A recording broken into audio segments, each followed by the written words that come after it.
simple to use moving average strategy. So how this strategy actually goes is, first you find the time frame that you want to trade on. So for example, I want to trade on the H1, on the 1 hour time frame. This could be more, this could be less, but I feel like H1 is a good place to start. But let's just say, hypothetically speaking, you are trading as a scalper, right? The strategy is, this is how it is. First of all, you have to go to your indicators, right? Go and get your moving average. All right, so you're gonna want two moving averages, one for basic trend and one for confirmation on which trend it is, right? So this is what you're gonna do. You're gonna say, give me a number 162. That is your first moving strategy, right? So I'm using 162 simply because I feel like it's a big number and it's right up there, right? So this is what you're gonna see, right? As I've said, no, I don't think I've said this. Okay, so what you're going to be looking at on top of the moving average is a buy, below the moving average is a sell, right? So second moving average, you're going to want a low number, not low enough, but low enough for you to think your things through, right? So what number could be low enough? What can we thinking of? What are we thinking of? Okay, today is the 17th. Okay, so 17th, right? 17 is another moving average you're going to use. What color should we use? Blue, because pink is for okay, let me not use those the description, but basically blue, right? So what do we see now? Right?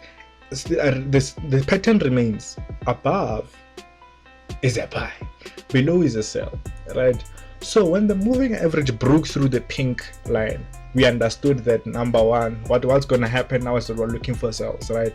When we're looking for sells on this area, on the area below, how do we look for those sells? What do we see? Number one, you can if you're going to use Falcon strategies, meaning if you're going to use trend lines and all those things, it's fine. Just remember that your entry has to be in the area of a buy or a sell. So for example, if I'm going to use trend lines, I don't support trend lines, but they have shown me profitable trades in the beginning of my trade. Is the only difference with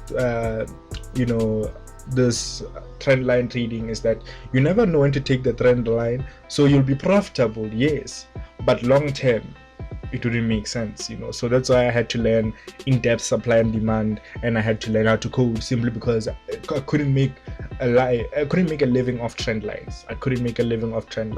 So what are we looking at? So we noticed that the setup comes from sell areas, but simply because the entry is in a buy, we could have entered at that level right there, right? When the market retested and hit that level right there, right?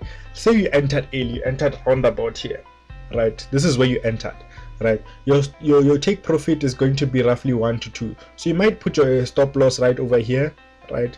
And then your take profit around here. This could have been a profitable trade. It's all about how you're gonna place your trades, number one. So this is how you do. So you're gonna look for trades in terms of trend lines. That's if you're already in depth in Falcon. I mean, in not only in Falcon, in trend line trading. I do not support it. I'm just saying, because I know that there are people who are making bank from trading Falcon. I mean, I keep calling it Falcon because when I started trading, this guy once told me that, "Monsieur, you're trading Falcon," and I was like, "What is Falcon?" And he was like, "Trend line trading," and I was like, "What? No, Falcon." No, but then again, I can't exactly say no if it is something that happens, right? So this is what we're looking for. Every time it's below, we're looking for the pink is your direction. The blue, it serves as a confirmation of your trades.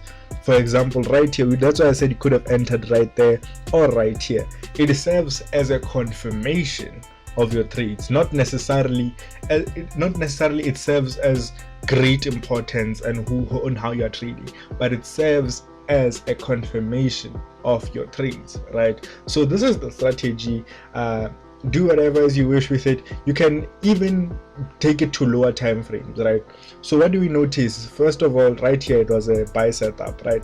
So I'm going to clear the chart so that we can start all over again, so that you can see how you can be looking for buys and sells in this strategy. So what we're going to be looking for is basically we're going to zoom in, right? We're going to notice that, okay, at this level, the market, what did the market do? The market gave a change in direction, meaning that the moving average became below. So at this moment right here, let me just cycle or put a shape right there so that when we move on to lower time frames, we're not mistaken, right? So at this level right here, we can start looking for sells, that is, right? So move on to a lower time frame. What do we notice now, right? That at this area, we'll start looking for sells. So you can start looking for sells anywhere here, right? When the market, even if it's pushing up, the market is pushing up, although you want to be also in confluence, so you might not be taking these trades if you're gonna be in confluence, but you know, in general, you'll be looking at these trades. You know, you'll be also looking at how to take it, go down, or whatever the case may be. That is the simplicity of the strategy. I hope I didn't waste any of your time. If you like this video, please like, share, comment, and subscribe, right? Because this is a strategy I used to use before I used my system, which is roughly around there at the corner. Thank you for looking. Peace. I'll catch you on the next episode.